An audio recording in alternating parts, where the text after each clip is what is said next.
Okay.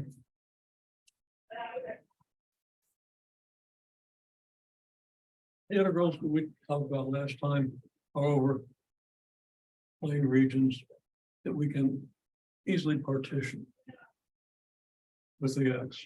And we could partition with the Y. We'll talk a little bit more about that after we talk about what happens if you've got a kind of symmetry that doesn't work well. Okay, so let's just say you got a region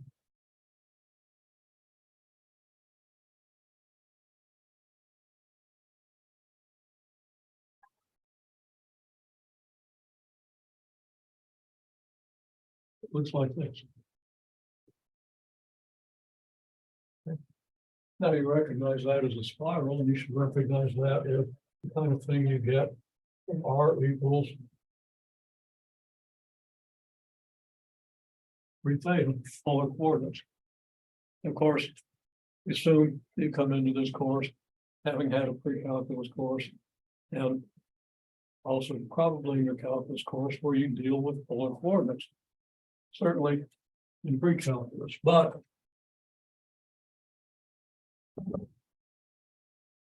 we come back to the idea that we're going to teach everything to students who aren't capable of learning it and ignoring the people who are. Certainly true, especially after COVID, in most public schools. Unfortunately, even in little early courses, even to an extent in courses that we teach on campus, because I know in my pre-calculus class, I'm spending more emphasis on the people who are really going to struggle than on the people who are able to learn it, making sure though that we cover all the material. It's a tough thing. It's tough for me, depending on the class that I get. Okay. In this class, okay, typically I'll have to spend a lot of time on people who really aren't going to learn the material. Okay, don't have that problem here. Everybody's able to do stuff. I come into class, I ask you to do something you did for homework, and everybody's more or less able to do it. Okay. In some classes, you ask and you get blank stares, even though somehow they've made a good grade in their homework. Okay.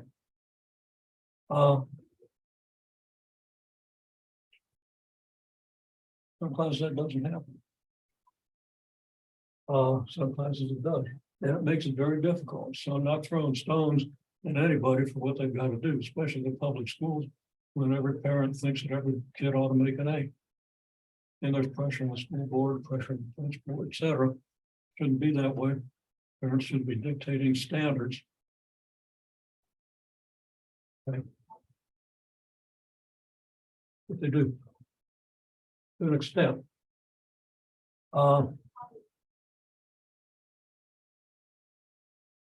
It puts the schools in a terrible position. Okay, well, that aside, maybe you don't know polar coordinates well enough. Better review them, because I'm not going to. Okay.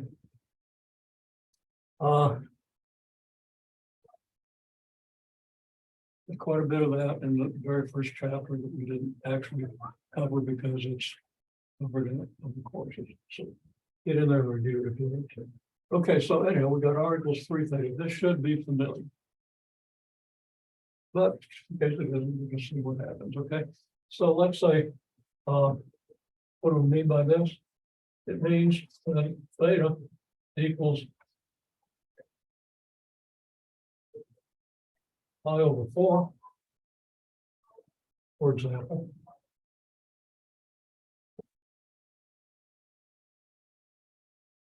It means that R equals 3 times pi over 4. Okay. When R equals pi over 2, right on this line, theta equals pi over 2.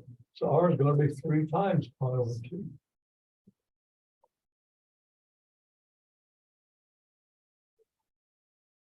which is going to be twice as much as 3 times pi over 4, since 1/2 is twice as big as 1/4. Okay, so from here to here, it looks like about twice as big. Looks like I didn't do too badly there. It's kind of bad here. This is good. Okay, well, we can come out to theta equals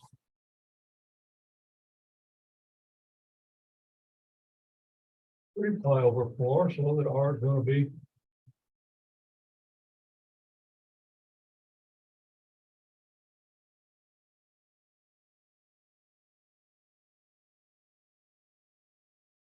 9 pi over 4, which is 3 times as much as 3 pi over 4.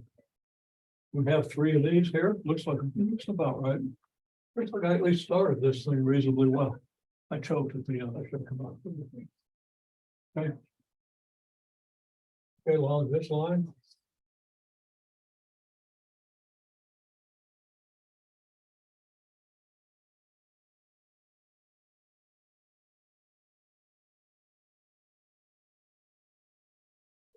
R is 3 pi, which is twice as big as 3 times pi over 2.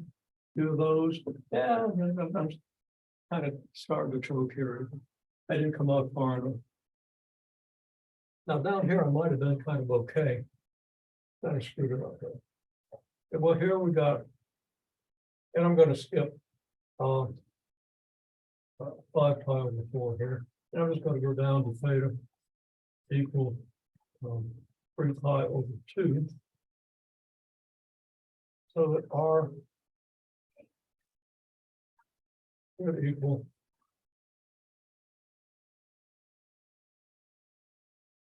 9 pi over 2, which is like 3 of these. I'll get 1, 2, it's closer to 2 on the 3. This point should have been lower. And out here, this point should have been moving further to the right. Because along this line,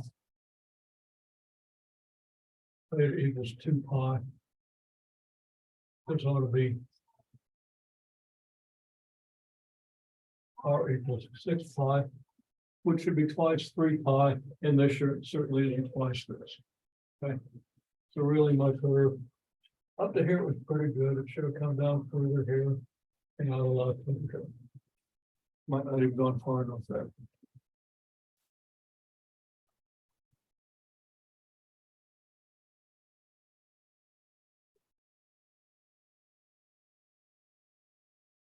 Better, but not great. So if you do these by hand, just show me up or doing a great one. Make good estimates. Okay, well, so let's just draw a note in here.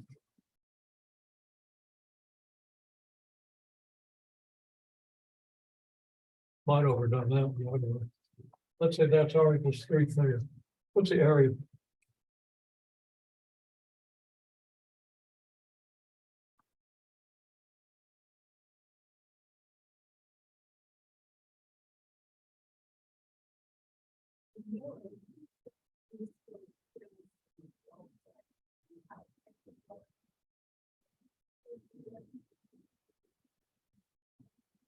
There's always a danger that they'll keep playing the music and it'll inspire me to dance, and that's something you never want to see. Okay. What's the area? Well, I can approximate the area. For example,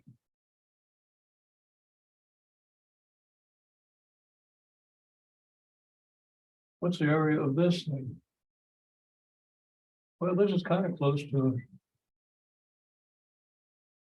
right triangle, or an isosceles triangle. Okay. So we could say, okay, well, I can approximate the area of that triangle if I know what this angle is and this angle, right? So I can do this. I can say that this is theta sub I minus 1.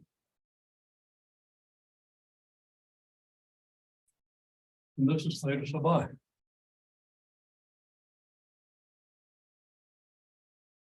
Okay, so now I know these two angles. And I could then say, well, okay, let's see. This distance here is about R times theta, right? R times what theta? Well, let's go with theta star. Sample theta. Yeah, we could do that and get some semblance of a reasonable approximation. But really what we're going to do is we partition theta. We're also going to partition R. And so, and I'm just going to partition R for the whole thing. All I got to do is draw a bunch of concentric circles.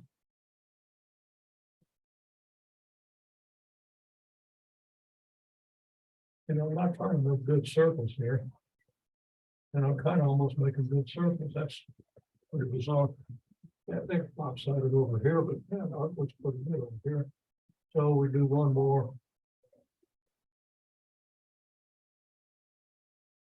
All right, now within this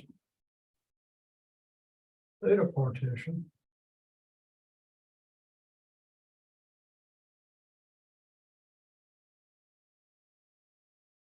I've now got a bunch of subregions.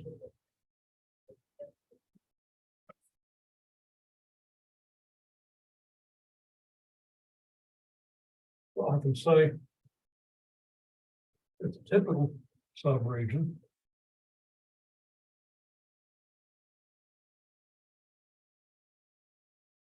Yeah, chalk.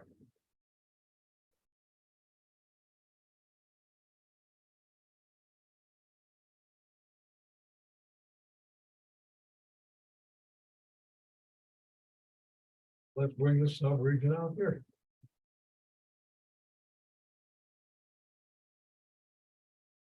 Looks something like this. What are the dimensions of this region? Okay, well, first of all, here's a region with a sample point.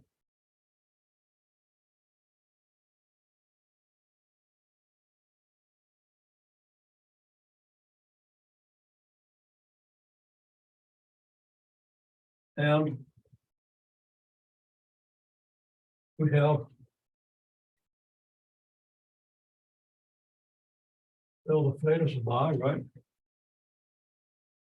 And a delta R sub.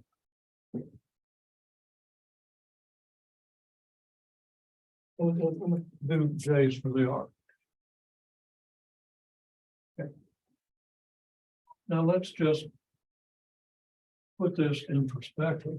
So we say that theta, if we're going to partition the whole region, what are the limits on theta?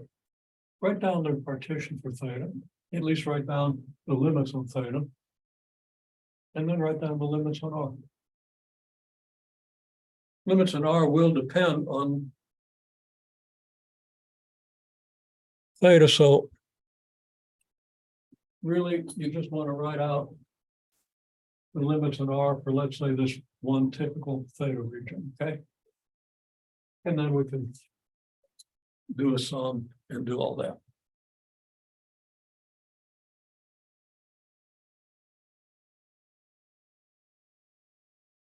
All right, so we're going to partition R and theta so we know where this comes from, because then it's going to be easier to go on with it.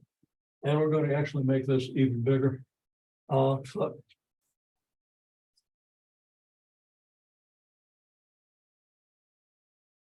first we partition theta because R depends on theta. We partition the one that doesn't depend on the other one. Now, of course, you could solve that for theta and try to do it. And it's worth trying to do and to see why it's easier to partition theta first. Okay, so theta, well, the smallest theta we have here is, of course, we have for theta equals 0, we get R equals 0. So that's like the origin. We've got some origin here. So clearly we've used theta equals 0, and it then goes all the way around to theta equals 2 pi.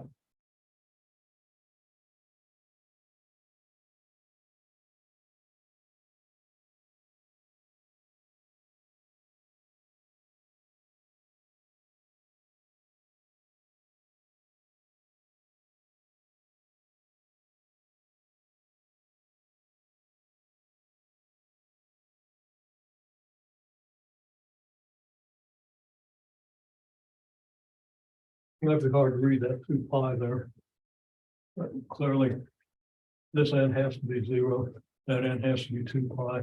Well, you generally use n. You can use any letter in the alphabet. You can use a Greek letter. You make up your own symbol. But what you're probably going to see in your text and in most other texts is going to be n. Okay, then.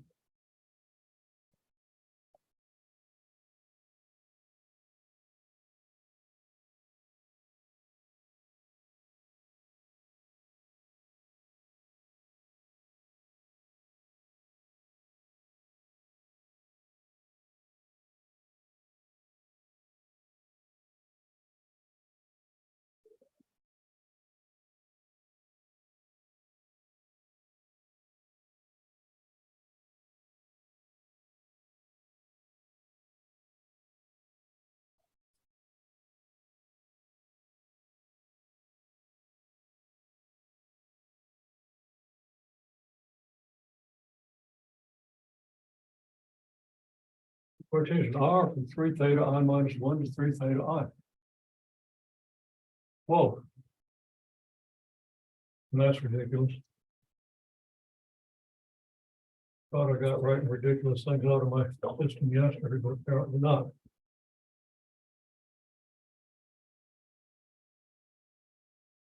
Okay, we're partitioning the R's from here to here, right? So here is 0. And what's here? Well, it's going to be 3 theta sub I star.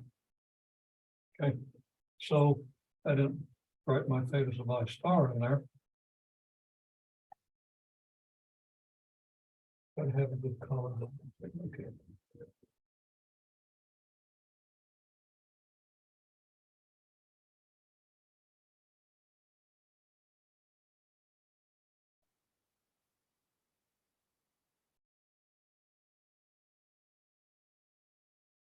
Theta sub I star is your sample point. You've all got a sample point in the ith interval.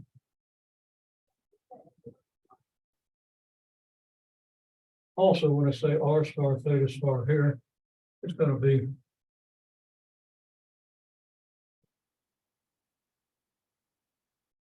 theta I star and an RJ. Makes the common look more like a common one. Okay. Okay. So we're going to partition R from 0 to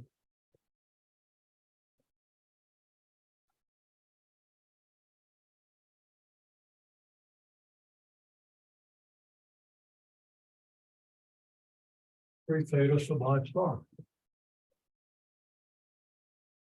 And that's the thing that's a little bit hard to see. If you're used to doing it for rectangular coordinates, now of course, you know, when we used to meet 3 days a week, we could do 1 section a day. Now we got to do 3 sections in 2 days, which is awkward. So I don't necessarily, especially since there's an exam coming up, expect that you work before the last minute on the assignment for rectangular coordinates, and that you've done a whole lot of partitioning, but okay, you can do it. Most of you are really close. Everybody's most part really close. Okay, so it's going to be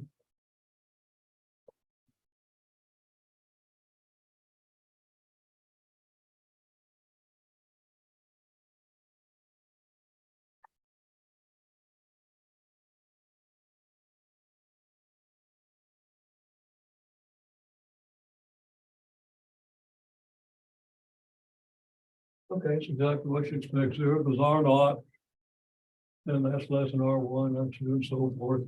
Here you've got Ri minus 1. And Ri, because right there you got your typical ith interval, could be any interval. And then you go out to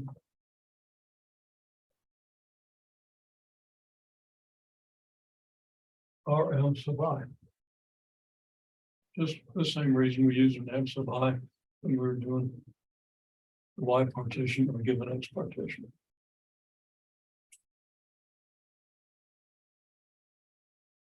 And this equals then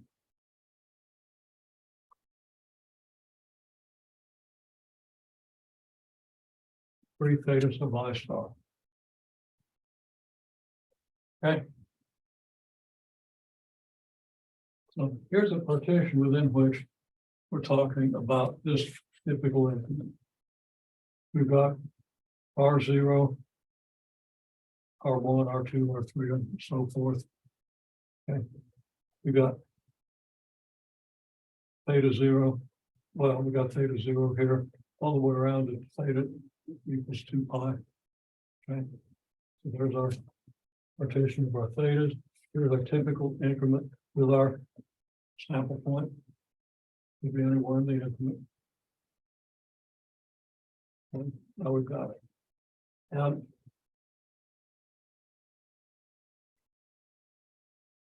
we're a little more careful here. It's easy to make an I into a J, so we're going to do that. These should be RJs. That's the numbers that we use here are not the same as the numbers that we use here. Right? I'm going to use I's here and J's here. Okay, well, now we're almost home free. We can almost write out the interval. But we do have to deal with the dimensions of this increment. So take a minute and tell me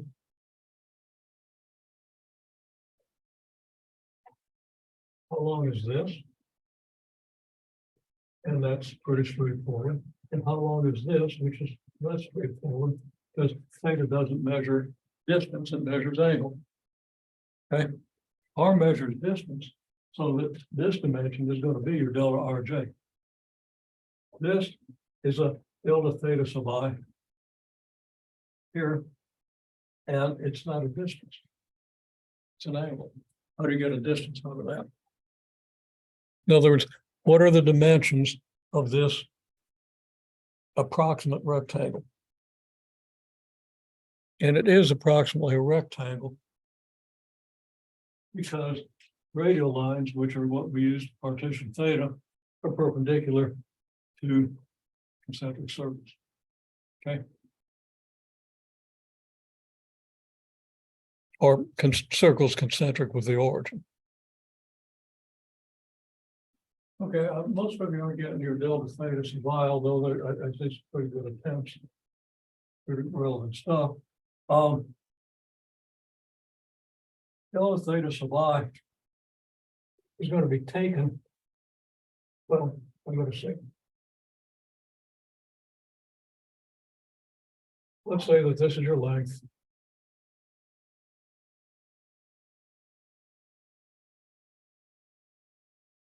You want the width.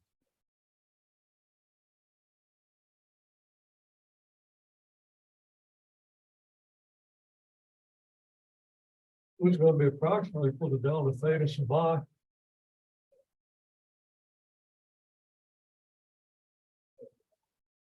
That's RJ star. That's the definition of a radian.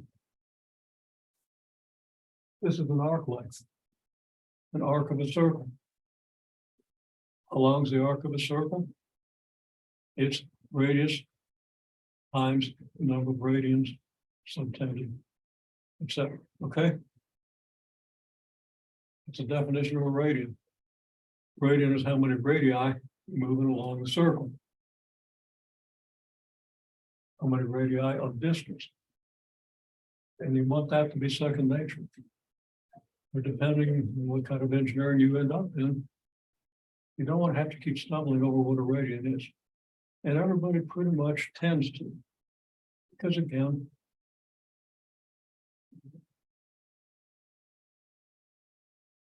I think people just aren't required to know it well enough to make it intuitive. And it's one of the things that people stumble over too much.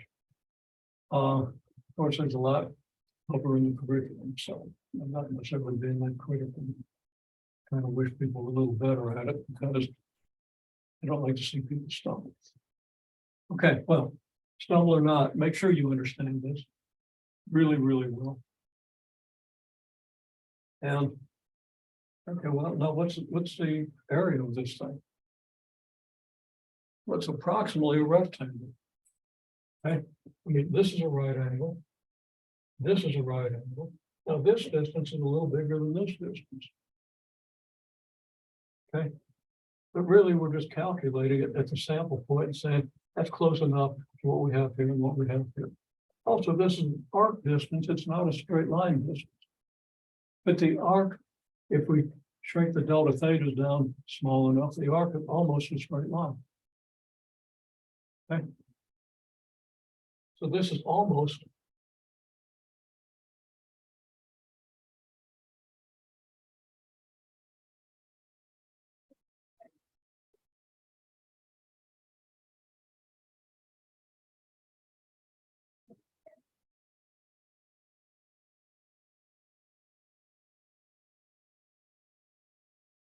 a rectangle of this dimension.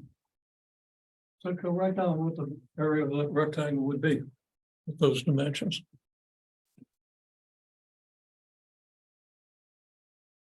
Okay. Because everybody have that. Happy to see it. I expected to see it. Just wanted to make sure. Okay, so we multiply this by this. So we get. Now I'm going to write it out as in this order.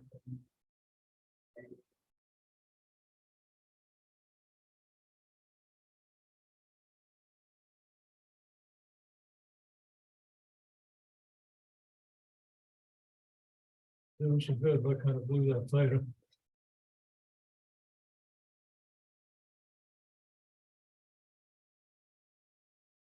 That's the area.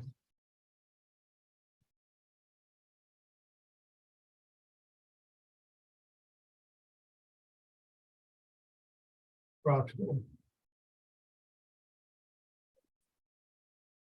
All right. Well, now, total area. Well, find out the expression for the total area.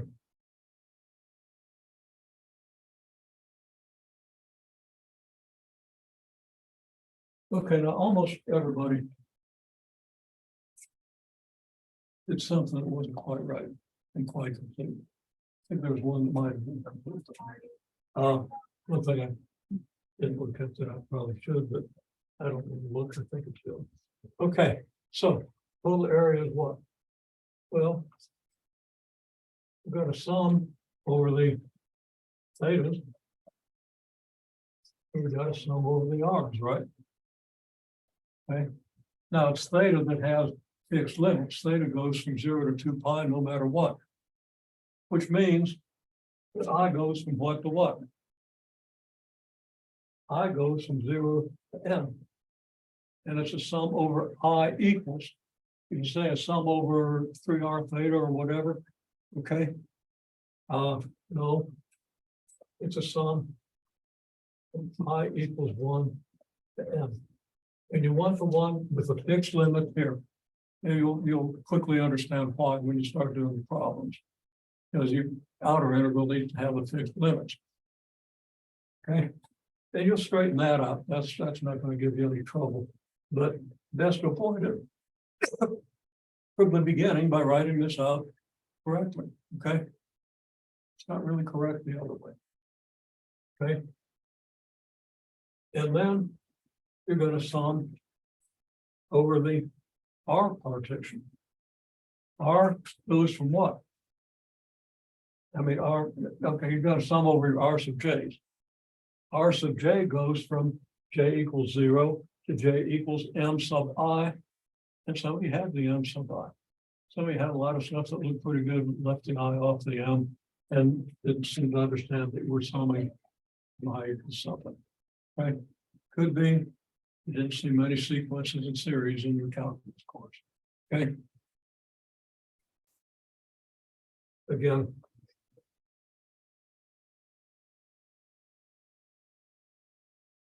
That's important. That's important. Write it out correctly. Okay. And you will.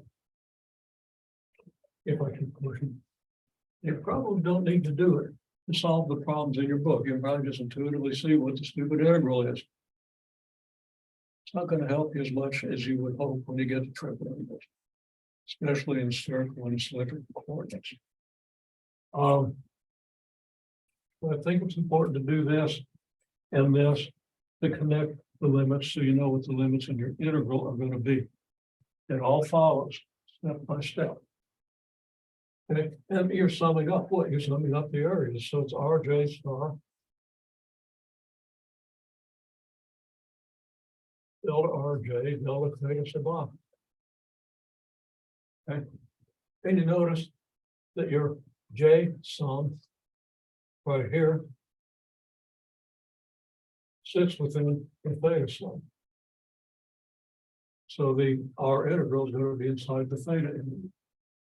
Now, without doing everything that I really prefer that we would do, improving that the limiting process works, we've dumbed down calculus nationwide almost, unless you're at MIT or someplace. Okay, where epsilon's delta is considered an advanced topic. I don't know how you do it as an advanced topic if you haven't seen it in a calculus class, but somebody's wisdom. And I dismiss people with education degrees. Okay. Not necessarily individuals, because some of the individuals know a heck of a lot and they'd be great mathematicians. If they weren't in education, chosen that as their calling. Okay, and total respect. But I think the majority of people who dictate the curriculum are not the professional mathematicians. Because I think professional mathematicians will keep doing that. Maybe I'm wrong, and maybe their wisdom is such that, well, I'll bow to their wisdom. Okay, so we're not doing this. We're just saying this approach is inevitable. Okay, but the real reason I'm saying that is really good idea to review or learn at least the basics of why this approach is this. The squeezing between the rectangles and all that stuff. It's an important habit. Anyhow, we're going to get an integral. Okay, now the integral is kind of replacing this summation sign. It's not really what it is, but okay. Okay, you're going from I equals 1 to M. With respect to theta sub I. So what's theta do? For any theta, theta goes for any interval, theta is between 0 and 2 pi. There's your partition that tells you that you're going to put 0 here and 2 pi here. Then you're doing, so I can put a d theta here. And that takes care of that. Of what's inside. It's another interval. What are the limits on the interval? Well, right now, what are the limits on this interval? They correspond to what J equals 1 and M sub I means. They correspond to that partition that I wrote down there.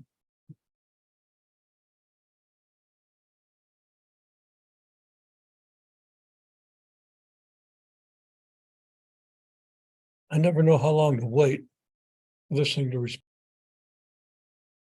Okay, it's about half and half getting it totally right, but everybody's substantially right. About half the class wanted to put J's and stars and I's in these expressions. Not what happens. Review calculus 1 or calculus 2, wherever the fundamental theorem is proven, and see what happens to those I's and J's and Y.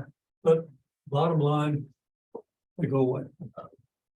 And your RJ stars become R's because you're squeezing this down ultimately to a single point. Now it's just R. You don't have to sample a single point. Okay, you got R, VR. Because your deltas become differentials. Okay. Or whatever you want to call this thing. They become infinitesimal. And people are still using that term, although there's been objection to that term for years. I'm with the people who talk about infinitesimal. But I understand their reasonable objections. Okay. People are both right. Okay. And, okay, what are the limits? Well, you look at the limit that you get when you partition R, which you do differently for every theta increment. Okay. R has a different partition for every theta increment because you're going from 0 to theta sub I star. And theta sub I star isn't the same every time. That's important to understand. And you're going up to R M sub I, a different R for different thetas, because of course for a theta here, R only goes out this far. Okay. For theta increment out here, R goes this far. It's different for every one. You want to understand that. So R goes, well, it always starts at 0 and it ends at 3 theta sub I. So you've got the I, it's just 3 theta. And there it is. Now, the way you look at this, it's just look at the original curve, where we go draw no is actually this point. Your theta just keeps sweeping around here, right? Okay, and for every theta, R goes from here to here, which is from 0 to 3 theta, right? So theta's gone from 0 to 2 pi, R's gone from 0 to 3 theta. That's what it says. Theta goes from 0 to 2 pi, R goes from 0 to 3 theta. If you do this carefully, do that carefully, write it all out carefully, and then compare that with your intuition. Let's just say, okay, R goes from 0 to 2 pi, and theta goes from 0 to 6 pi. Uh-oh. No, theta doesn't go from 0 to 6 pi for this R. R doesn't go from 0 to 6 pi for this theta, or for this theta, it does for this theta. Not right. Okay. But it doesn't do it for everything. If it always goes to 6 theta, or 6 pi, whatever. Okay. Then you got a circle of radius 6 pi. You've only got a spiral within the circle, and it doesn't have nearly as much area. So you want to reconcile all that. And then go ahead and do the interval. Might as well do one. It's a simple integral. You won't have any trouble with it. There's one answer that I tend to believe. I think I saw a couple of papers, and others, you know, just little maybe equations.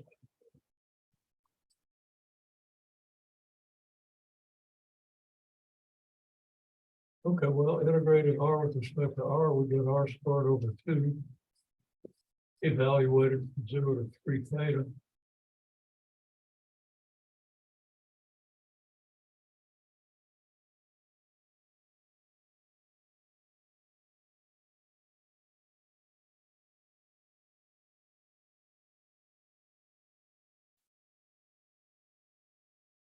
That's an integral 0 to 2 pi of 9 theta squared over 2.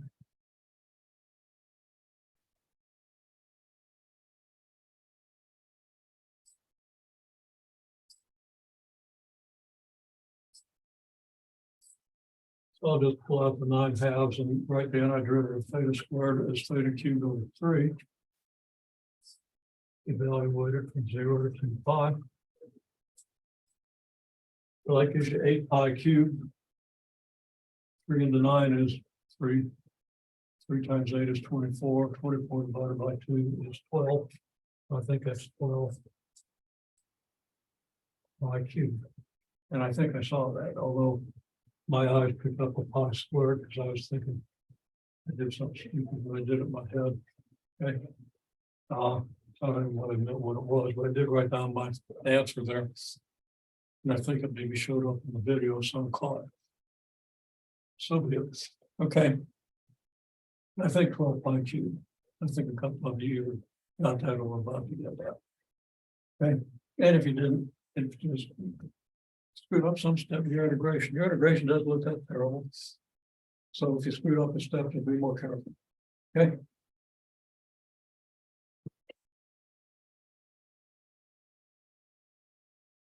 I do want to emphasize this RD theta. And make sure we understand why it is. It's because you gotta do R times your delta theta here to get this dimension. To fit into this sum. Okay, and that's your area increment in polar coordinates. Now, the week we come back or early the following week, we're going to be doing volume increments in spherical coordinates or cylindrical coordinates. Okay. So you really want to understand this figure because it's more complicated. Not so much in cylindrical coordinates. In cylindrical coordinates, you still got R and theta in the XY plane, as you know, and you got Z. Well, if you got a third dimension, you got a Z, then you're going to have a rectangular region, 5 dimensions, delta R, R delta theta, and delta Z. It's going to be your altitude. It's going to be your base. Delta Z is going to be your altitude. That's easy. Spherical coordinates is more complicated. I'm not even going to tell you right now.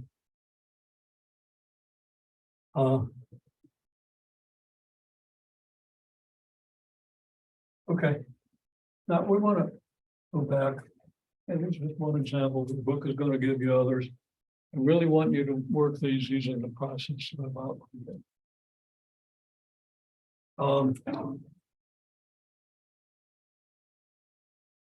And also, let's just go any further.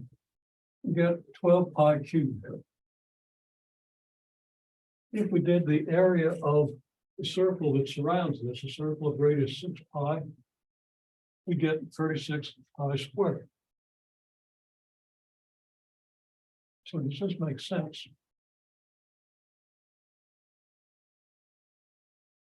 Yeah, I'm not sure it does. I mean, this is like 12 pi times pi squared. 12 pi is bigger than 36.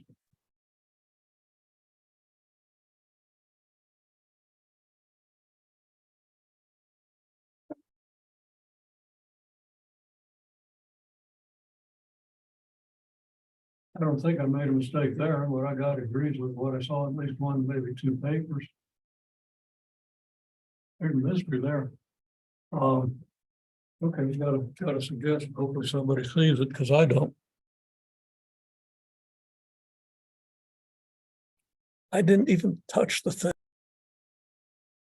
Yeah, what I just calculated with the 36 pi is just a bonehead error. That's just the area of a rectangle, 6 pi by 6 pi, which would be a rectangle about this big. Okay, and that's not a whole lot bigger than this. That's kind of interesting to compare the area of this thing with the area of that rectangle. And it would be embarrassing if that's what I was trying to do. Okay, I'm not that embarrassed. Okay. The radius is 6 pi. So pi r squared is pi times 36 pi, which is 36 pi squared. Meaning if this is 1/3 the area of the circle. It's not really a circumscribed circle. That would have go back to a tangential, some sort of tangency. Okay, but circle of radius 6 pi, the circle out here. Okay. 1/3 is reasonable from the picture. And it's kind of interesting that it's 1/3, because like the volume of a cone is 1/3 the volume of the cylinder that encloses it. Volume of a pyramid is 1/3 the volume of the rectangular solid that encloses it. And that's the way you need to learn these things. Not some formula you memorize and no idea what that 1/3 is. Still don't know where the 1/3 comes from. But you got a basic principle there. If it comes to a point, it's 1/3. Well, this doesn't come to a point, but somehow some transformation of the polar coordinates might transform this shape into a cone and pyramid.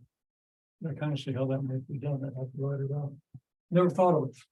Okay. So kind of fun to think about things you haven't thought about before and see how it would work out. So yeah, some of y'all might become graduate students sometime, and that sort of thing happens. your advisor thinks of something like that and says, that's pretty neat, why don't you work it out for me? Okay. Your advisor's good at seeing those things. You learn to work them out and you start learning to look for them. Fairly early in my PhD work, I didn't complete the PhD, but I was doing, starting to do some reading preliminary research, and my advisor did one of those. Okay. And went home, so I had it the next day, surprisingly. And that's pretty good. I always write that up. So I'll write that up and submit it for you. Okay, submit it, in our name, so your name gets out there. You never did, and I didn't think I deserved it because it was that hard to do. But that sort of thing happens. Okay, it's probably the last good thing I ever did, but not really, but close. Okay.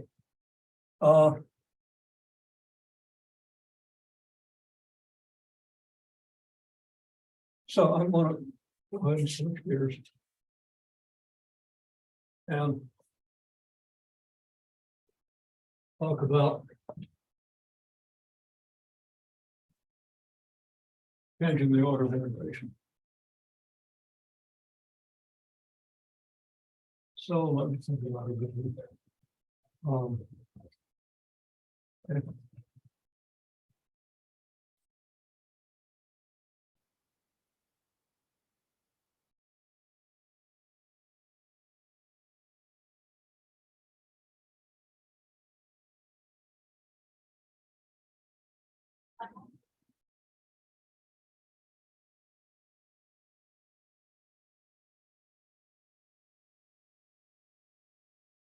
Let's say this is y equals sine squared of x. Now you could partition x, do your increments, and be straightforward. Okay, if a partition of x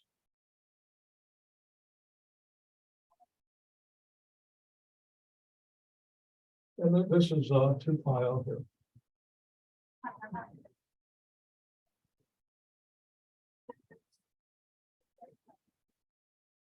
I didn't have room to write out my ith interval, but normally we do that. You understand this stuff. Okay. It's there. It's in this little dot here. Okay. I just wrote it small. And you didn't see my hand wiggling around to write that. But if you take a microscope, you'll see it clearly. Right. Okay. And 0 equals. 0 equals y naught less than y m sub I equals sine squared of x sub I star. Okay. And that will lead you to the integral of the integral from 0 to 2 pi from 0 to sine squared of x. Then it's dy dx. Now you would do that with a single integral. You just integrate the value of the function from 0 to 2 pi. It will come out the same because when you integrate dy and evaluate here, all you get is sine squared x. That just becomes the integral from 0 to 2 pi of sine squared x dx. Okay, but if you wanted to put a density function on this and find the mass, then you throw the density function in here and you'd have some. So I'm just doing this to illustrate that. Okay, that would give you the area. Okay, which is pi. Because the average value of the sine squared is 1/2. You multiply the average value by the increment, half of 2 pi is pi. So if you do this, you get pi. You're integrating sine squared, so you got to do that by whatever it means. Either trig identity or reduction formula, integration by parts. Okay. Now, if we want to change the order of integration, we want to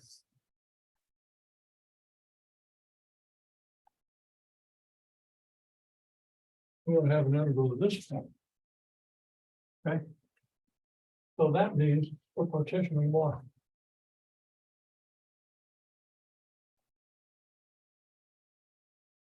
Here's your. I'll just call that delta Y. There's your I Y. What do you got here? Well, you go from this value of X to this value of X, right? And then from this value of X to this value of X, and there are two subregions. So you got to accommodate that. I don't have time to go through the details of that. Also, with the sine squared function, it's kind of tricky, but I'll go through a few of the details, okay? So you got your yi star here. And let's make that one colorful.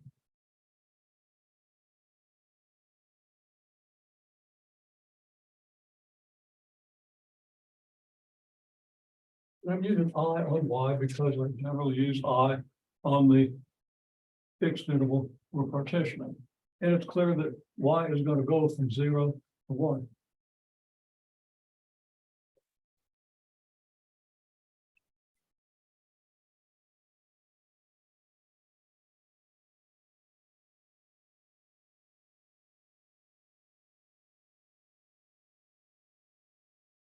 Here's the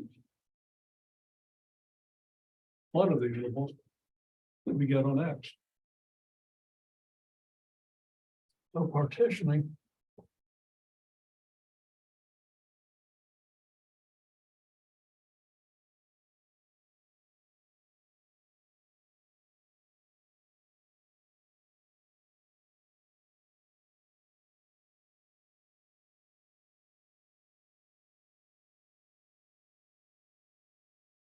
the X on the ith Y interval. It's a little tricky. You have what equals X naught all the way X up to X and sub I equals what? Well, here's one of your what's and here's the other what. This what is a solution.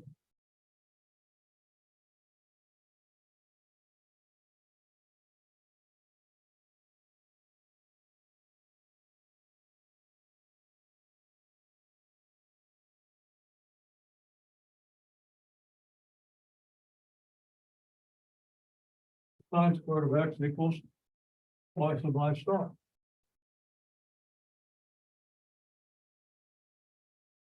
Okay. Now, you know, in my pre-calculus class, I try to make it clear to students how this picture gives you the solution involves a solution. So you don't have to stop and think about it if you get to calculus class. So that should be obvious, but I'll let you think about it in case it isn't. Okay. But I mean, here's the point where the sine squared of X equals Y sub I, right? So clearly, if you want to get X, you're going to have to find the X from which this is true. So it's easy. And of course, that's not too bad because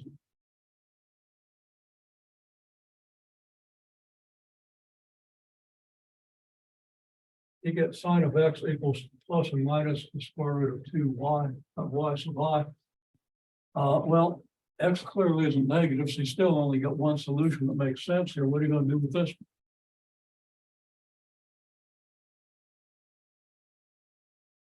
Well, this gets complicated, and you know, I pick a more complicated example. You got an axis of symmetry here, so pi over 2 minus this is this distance. Add that to pi over 2, you get this. Okay, so if you know this, you know this. And for that purpose, you also know this, and you know this. Now, the purpose isn't to solve the equation for sine of X, okay, for the sine squared of X. It's to illustrate the process of reversing coordinates and to show you that it might be a little more complicated than the original coordinates. Okay, you got type 1 and type 2 regions. You know, a region that gets split, you know, where you've got an increment and then nothing and then another increment. You got to deal with that. In this case, it would be easy to deal with because this hump is identical to this hump. And really all you got to do is double what you get from this hump. Not always so. If it was a sine of x squared, good luck. Good luck with the details of the integration.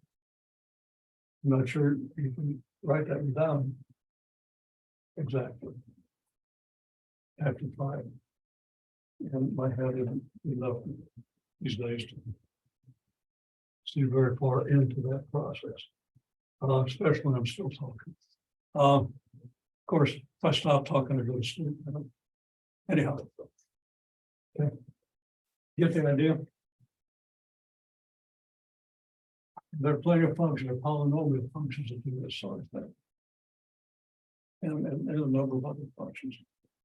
Okay. Well, we're right on time. Good luck on the major quiz and the midterm. Did I say, because I said it about 6 times, because people keep asking me in different classes. The midterm, or the major quiz is due the Tuesday we get back. Try to get it done before that. So I'm giving you feedback. Midterm is due the end of that week. Got it? I will put that into an email. Hopefully later today. But I also want to get your midterms done today, so maybe it'll use more. Okay.